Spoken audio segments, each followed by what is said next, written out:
introduce Mr. Kumar Ravi, CISO at 𝗘𝗱𝗶𝗰𝘁𝗶𝗍 India. Kumar is a seasoned professional with over 20 years of rich management, consulting, and implementation experience in information and cybersecurity, data privacy, and risk and compliances.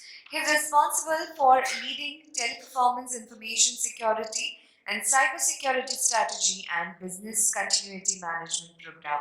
Please put your hands together, ladies and gentlemen, for our next speaker, Mr. Ravi Kumar. I'm audible. Hi everyone. Hi. I was just making sure while Mr. Singh ensured that he brought us back from the lunch. I was just wanting to ensure that are we still there. Okay, so I think being towards kind of the last part of the overall lineup, there is advantages and disadvantages. So what I can what I could see that there's a lot of stuff that has been covered in bits and parts, and considering the time limit that we have for 15 minutes, I will try to ensure that we stick to that. So thank you for the introduction. I'm Kumar Ravi. I work with 𝗘𝗱𝗶𝗰𝘁𝗶𝗍 as the CISO for India business, and being a CISO, you are practically responsible for everything, whether it is information security, in that governance, risk, compliance, cyber security, whatnot. But I think application security, offensive security, and infrastructure security are something which are very close to my heart, and the reason being that they are becoming overly complex, integrated, as the technology stack is expanding and the threat surfaces are expanding. So while the topic of today's session is outlook for application security, but considering today's stack, I think I would probably touch upon the entire stack, which gives a holistic view to the application security. With this, I think let's move on. So largely I would be covering, sorry.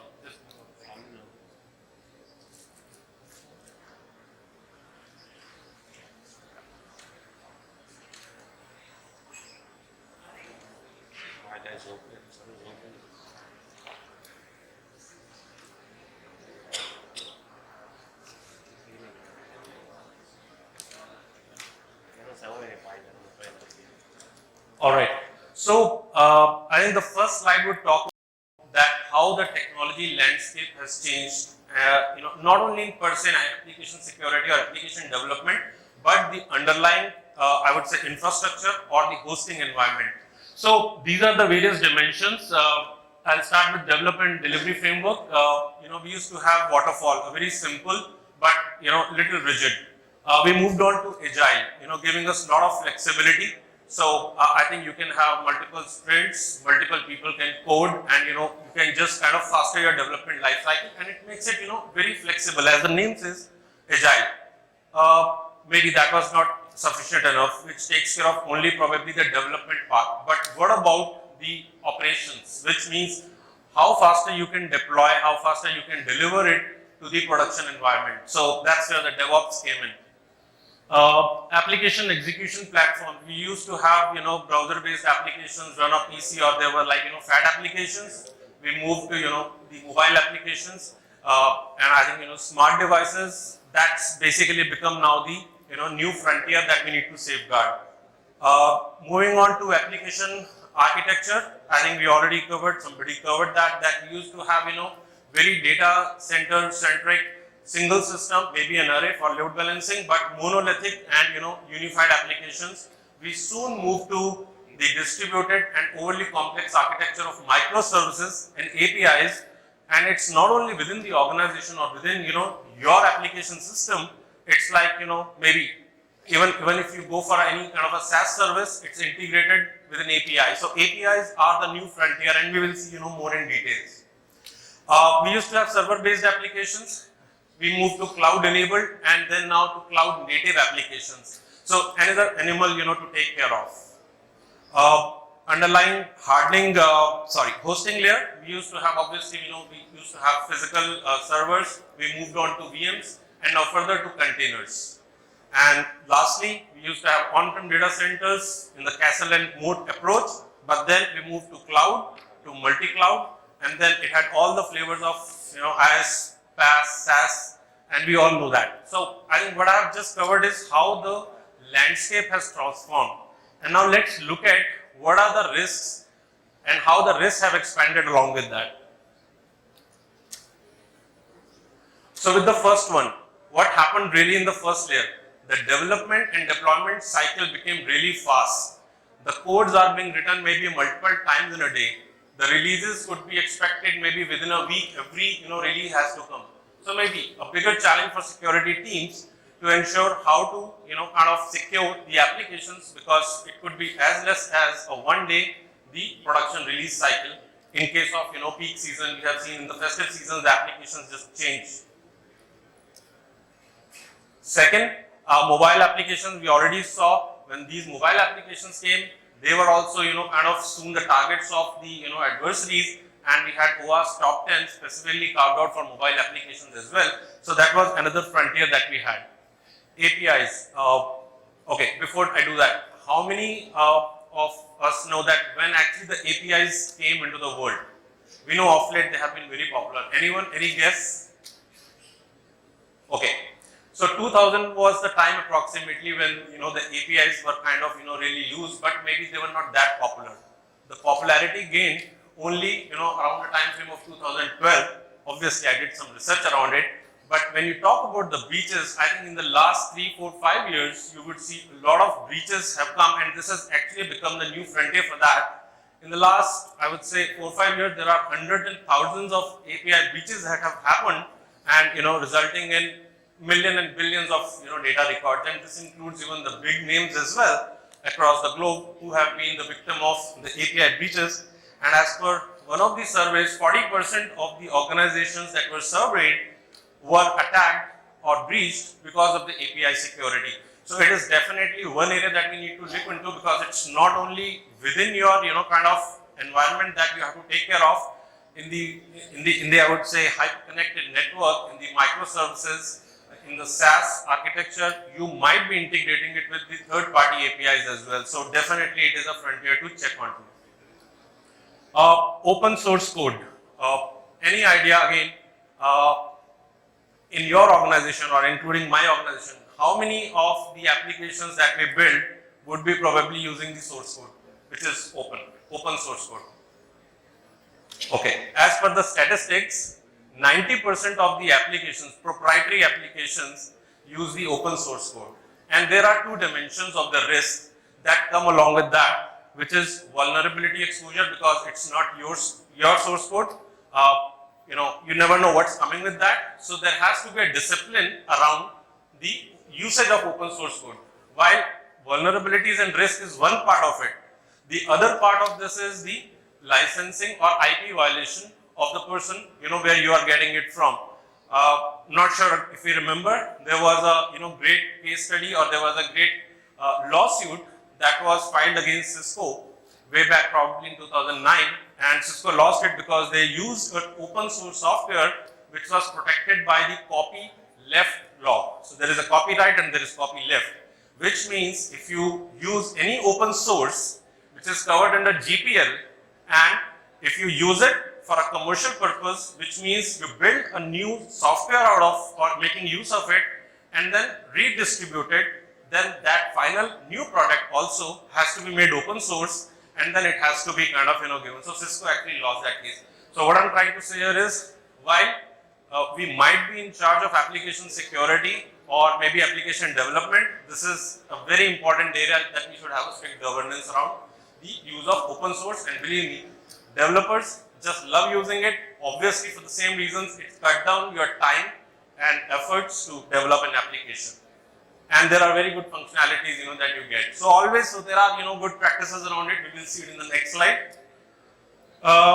Finally, on the VMs and containers, supply chain attacks are also something which are subjected to the containers. So first of all, when you have containers, so the container security itself has to be taken care of. There are a lot of configuration errors that can happen around it, which needs to be taken care of.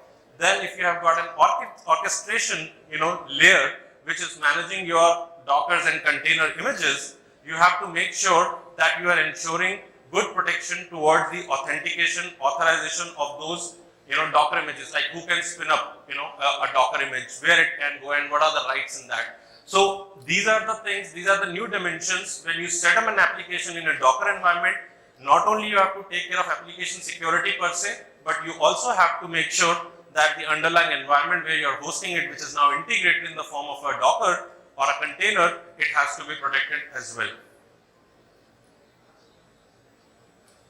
Oh,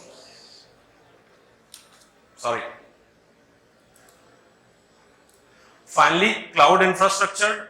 This is not a new subject. I think we have kind of heard a lot of stuff around how to, or what are the security risks in a SaaS or in an IaaS model. In IaaS, definitely configuration errors, access rights, secure infra development. These are the kind of things which are very much important. Plus, there's a new term that has come, which is infrastructure as code. I'm not sure how much of us are familiar. I thought of explicitly mentioning it. So this is like spinning up an infrastructure by writing a code for it. So now you write kind of, there are tools, there are platforms available which help you write a code which, when executes, spins up your infrastructure. So it's no more a manual effort. What it does it bring automation and centralization and consistency? Yes, very much. You write a script, and every time it runs, it will spin up an instance which is exactly what you want. But it also brings another layer of due diligence that, along with it is that you can also, or you should also do the scanning of that script itself, that when that script runs, the instance that will generate, that itself will be compliant or not. So in a way, kind of shift left, even for the infrastructure as well, that before you spin up an instance, can we really ensure that we are spinning up already a compliant instance? So these are the dimensions. That's how the evolution happened, and these are the kind of risk frontiers that came in. With this, let's move to the next slide and look at the best practices around all of those. And before that, in case I was not kind of expressive enough, that how does the transformer, how does the digital transformation and all those technology landscape has changed. This is how a typical DevSecOps looks like, and the green area is something which is a security operations layer, which gets embedded. Rest all you can say, right from the user stories to ID environment to build, deploy, testing to monitoring. This entire, that's how typically a DevSecOps looks like. And if you build in, like I said, the green layer of it, that makes a DevSecOps complete architecture. And sorry for the logos, just so that we can relate with them better. I'm not promoting any particular brand for any particular lifecycle phase. Okay, that's a simplistic version of it. The blue and the orange is the DevOps. Whatever is written outside this infinity, these are all the stages, which is the security, interjection into that. I'm sure this is nothing new for us, but for some who are wanting to have a look. Okay, finally, best practices. This is my last slide. I hope I'm in time. Okay, adopt DevSecOps. We heard that we moved from waterfall to agile to DevOps. So what is the solution, or where is the security, best practice? So make it DevSecOps. I think we already heard some of the speakers already talked about. But if I were to simply put it in, one sentence, I would say, the amount of time and cost and effort that you take to build cyber resiliency in any of your technology stacks, whether it is infrastructure or application, is directly proportional to the time difference that you have when you put a security as an afterthought versus when you put a security by design. So when you talk about DevSecOps, it's basically shift left, and when I say shift left, it's not actually shifting left, it is expanding left, because you're not shifting from here to there, you're just expanding, you're starting early in the journey. So I think with shift left, with DevSecOps, you actually achieve a shift left, which means you are thinking about security right from the beginning, and then putting into an automated framework, just make sure that there is more synergy and everything works in tandem to ensure the entire DevOps life cycle. Okay, that was the I think on the application side. And if I talk about particularly protection of underlying cloud infrastructure, I will not say these are the only thing, but yeah, these are the most popular jargons we have been hearing nowadays. CSPM takes care of configurational kind of challenges. Whatever tool you choose, whether it is native, third party, or you do manual, but I think configuration of the cloud is very important. CWPP, which represents kind of a real-time protection for your workloads, payloads that you have. So ensure that you have got good protection even in the real time, So while CSPM is at any point of time, or it can be even before the instance is up, CWPP is something which provides real-time protection, and then there is another kind of concept coming in, which is CIEM, which talks about the entitlement management, which basically discovery of privileges and the administration of privileges in the cloud. So it's not only the application layer that you have to ensure, you have to also protect the underlying infrastructure as well.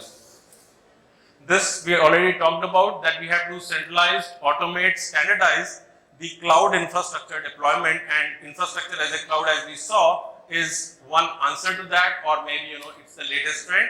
But make sure all your scripts which are going to spin up a new instance or any kind of payload in the cloud itself has gone through the security checks, or else you will be continuously and repeatedly spinning up the instances which are vulnerable.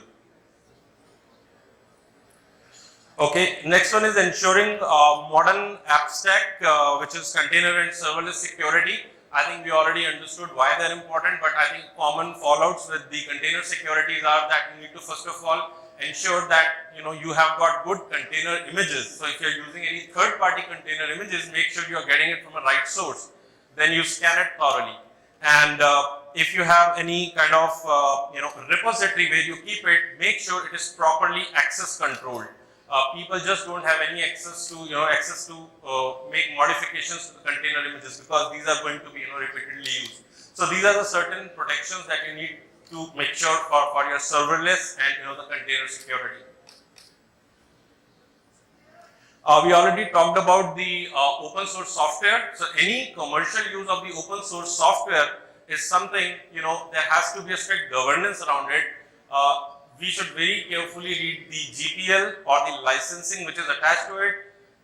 I talked about the copyleft approach. So in that also there are kind of couple of I would say variations.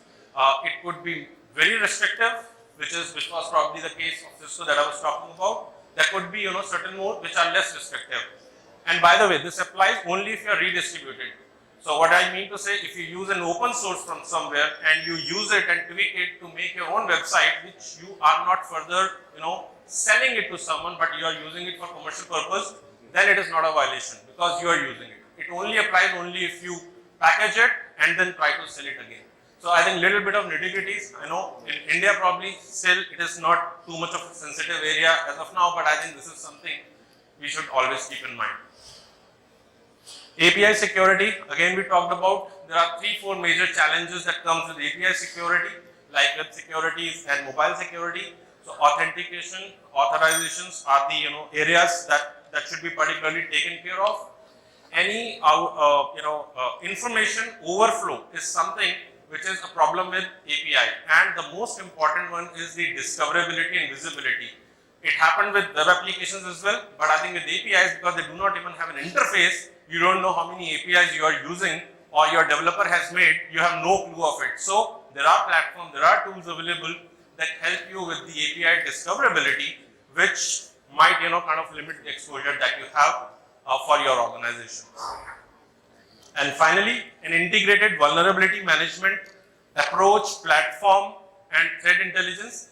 Don't look at application vulnerabilities as only application vulnerabilities and infra. I think have a consolidated view, have a platform which integrates it both and which tells you a path that if the underlying host is compromised with maybe this vulnerability and application is vulnerable, let's say with this vulnerability, how do they correlate? So like see a bigger picture.